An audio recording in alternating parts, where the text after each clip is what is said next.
Esengo ya koyeba ke bozali ebele liboso ba poste téléviseur na bino pona kolanda magazine kake ebeti ya mokona lelo ona zali na esengo mingi ya représenter bino kasi simo mwatango nde tozi mokuse ya basango.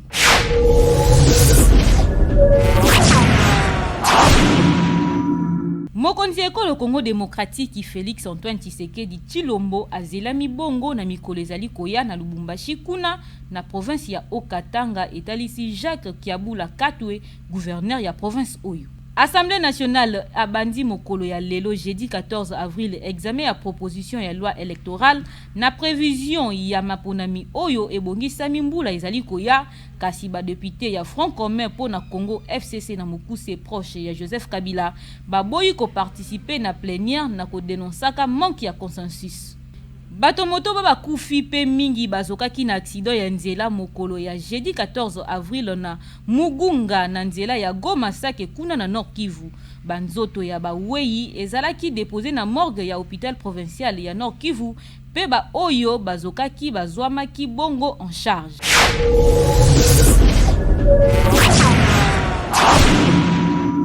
Boye imalamu na magazine bino kake ebeti ya mokona lelo tofungola basango na biso na koyebisa na bino ete mokonzi ekolo Congo démocratique Félix Antoine Tshisekedi Tshilombo azilami bongo na mikolo ezali koya na Lubumbashi kuna na province ya Haut-Katanga etalisi bongo Jacques Kiabula Katwe gouverneur ya province oyo. Jedon Lena abetisi kaki.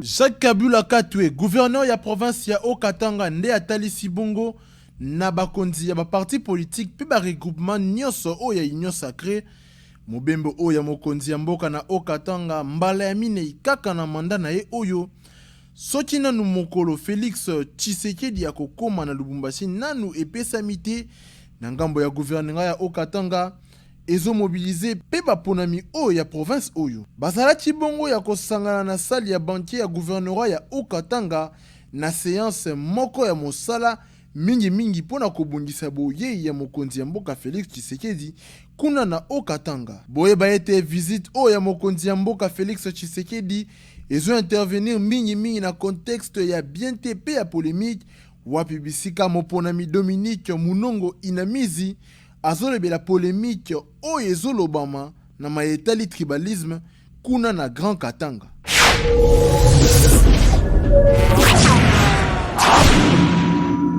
Toko balabasango na biso esengili boyeba ete vice-ministre na charge ya fonction publique Jean-Pierre Liaou ayambaki na cabinet ya travail na ye ministre ya numérique Désiré Cachemire mokolo ya mercredi 13 avril eleki Arombo Kolombe abetisi kaki.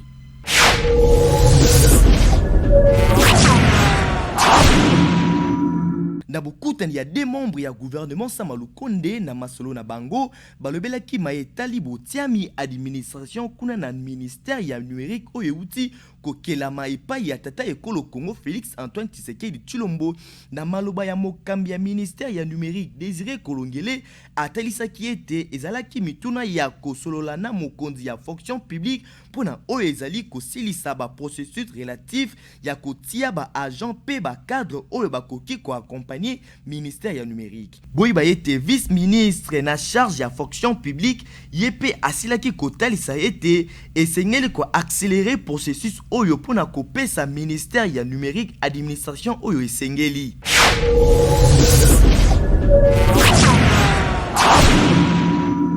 Toko bana même chapitre esengeli boyeba ete ministre ya hydrocarbures Didier Boudimbu azali kaka ya kokangama na baloko ya agence nationale ya renseignement ANR na mokuse akangamaki wuta le 12 avril pona ba raison oyo eyebani kaka nanu te.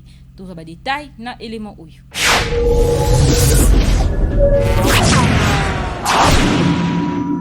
Ba raison ya bozali samina ye na baloko ya ANR eyebani nanu te kino lelo elobi ba proche na ye. Akendaki ye moko pona ko répondre na invitation pona séance ya musala na administrateur directeur général Jean-Hervé Mbelu Bioncha.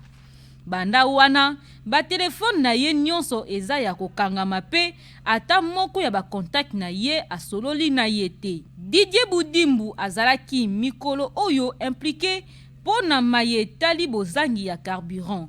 bamonaki ye na banzela pe kovisite bastation essence pe kosolola na bapétrolier na maye etali talo ya carburant na République démocratique du Congo. Ye na équipe na ye bazalaki kosala na dossier etali projet ya lancement ya appel d'offre ya bloc pétrolier dossier oyo endimamaki na 48e réunion ya conseil ya ba ministre. Esengeli boyeba ete Yambo akoma ministre ya hydrocarbures, Didier Boudimbu azalaka vice-ministre ya enseignement primaire, secondaire, pe technique et peste na Mokuse na gouvernement Ilunga Ilunkamba.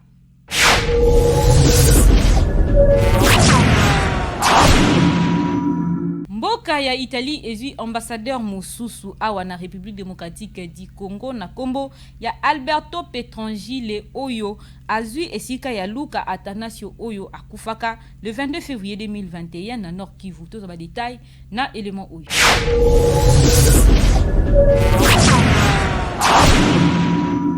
Alberto Petrangeli azali bongo ambassadeur ya sika ya mboka Italie awa na République démocratique du Congo. Azui bongo esika ya Luka Atanasio oyo akufaka mokolo ya le 22 février 2021 eleki na sima ya kozoka na masasi tango ya botindami ya programme alimentaire mondial ya ONU wapi azalaki kotambola pe azwamaki na embuscade na nord ya Goma na parc national ya Virunga. Ezali pona ngai esengo lelo ya kozwa poste ya ambassadeur ya Italie na Kinshasa na kokanisaka moninga na ngai Luka Atanasio elobi ambassadeur ya sika. Alobaki lisusu ete République démocratique du Congo ezali mboka oyo ezali na ba relation ya makasi na Italie grâce ya bozali sami ya histoire ya ba entreprise pe ba organisation ya société civile ebele. Alberto Petrangelu alobi lisusu ete azapre kosala pona ko collaborer po ete ayeba banani babomaki baninga na ye Luka Atanasio, Vittorio Jacovaxi pe Mustafa Milambo. Pona kobongisa coopération bilatérale entre bamboka na biso mibale na ba domaine nyonso pona kopesa courage pe ko accompagner ba entreprise na ba opportunité ya sika pona ko investir na Afrique. Ya kokanga ezali ete police ya Congo ekangaka na sanza ya janvier eleki kuna na est bato oyo babomaka Luka Atanasio pe parquet ya Rome ekangaki basali mibale ya ONU soupçonné na négligence.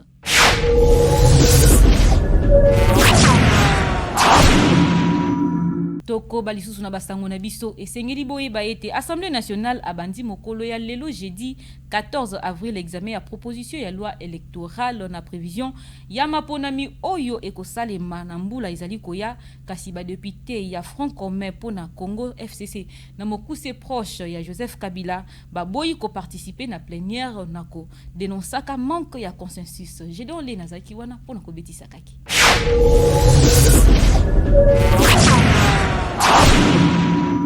Pona ba député ya FCC na ngambo ya Joseph Kabila, régime ya Félix Antoine Tshisekedi Tshilombo etondisami na violation ya constitution na ndenge ya mabe pe ya violation ya mibeko pona kobongisa tricherie ya maponami na décembre 2023. Na violation ya mibeko batandi bongo bobaloli ya majorité parlementaire na katikati ya législature to pe ya nomination ya ba juge ya cour constitutionnelle. Babakisi lisusu na koloba ete etali bango te pe bakondima te komema option oyo déjà régime dictatorial ya Félix Tshisekedi ezwa wuta kala. Révision ya mibeko pona ba élection ezozelama wuta mbula eleki na ba réforme oyo ebongisamaki ezali bongo bozongi ya élection présidentielle na batour mibale ko supprimer seuil électoral pe kotitisa caution to pe mbongo ya kofuta avant ya ko déposer candidature.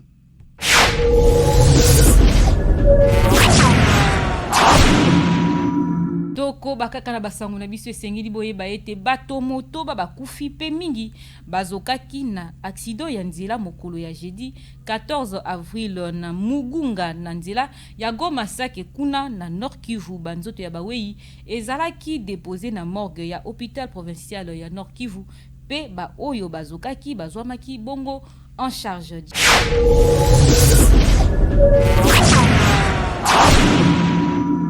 Accident yango esalamaki kolongwa Goma pona kokende Masisi, wapi bato motoba bakufaki pe mingi bazokaki mokolo ya lelo jeudi 14 avril na Mugunga. Accident yango esalamaki boye. Motuka na biso ezalaki liboso na vitesse makasi. Pe Jeep ya marque TX elingaki koleka motuka na biso nde ekutanaki na motuka mosusu liboso pe motuka na biso ekotaki na bilanga pembeni ya nzela. Pe na yoki mingongo ya ba mama koganga. Elobi témoin moko wana. Esengeli boyeba ete ba accident ebele esalamaka na nzela oyo ya Goma Masisi na route nationale numéro 2 pe eloko esalaka yango ezali bolangwi ya bakumbi to pe chauffeur na pe excès de vitesse. Tosenga kaka na bakumbi ete basala contrôle technique ya mituka. Elobi Christian Kalamo mokonzi ya société civile ya Mugunga. Bokanga ete na boleki na ye na Goma, ministre ya infrastructure Alexis Gizaro a visitaki banzela pona ko assurer bonne circulation na ba ville touristique.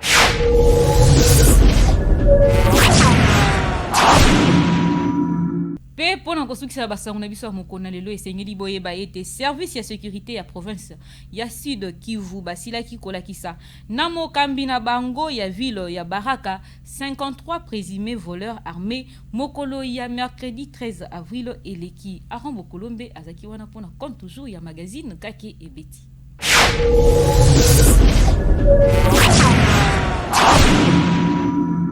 Bazali ba auteur oyo bazo sala insécurité na ville ya Baraka kuno na province ya Sud Kivu. Boba ete mokambi ya ville ya Baraka na kombe ya Useni Mbukwa ayebaki na kotalisa ete eloko oyo ezali kozala pasi ezali na kati ya babandi wana mingi kati na bango service na biso ya sécurité eyebaki na kokanga bango koleka mbala misato pe bazalaki transféré na Uvira. Kasi ba criminel wana bayebaki na corrompre ba service pona kozala libéré. Atelisaki lisusu ete na niveau ya justice ezali na problème pe tosilaki ko remarquer lisusu ete 95% ya babandi bautaka na Uvira Kamanyola pe Bukavu pona koboya makambu nyonso wana babandi nyonso oyo bakangaka bango na ville ya Baraka bakozala transféré libanda ya province ya Sud Kivu.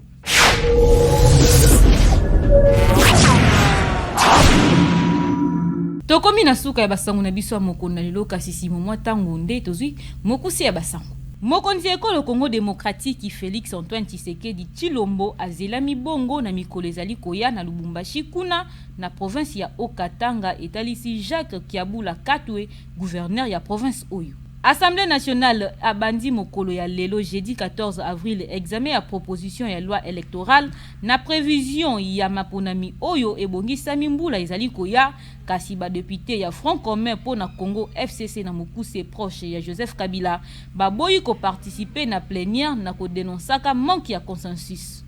Bato moto baba kufi pe mingi bazokaki na accident ya nzela mokolo ya jeudi 14 avril na Mugunga na nzela ya Goma Sake kuna na Nord Kivu. Banzoto ya bawei ezalaki déposé na morgue ya hôpital provincial ya Nord Kivu pe ba oyo bazokaki bazwamaki bongo en charge.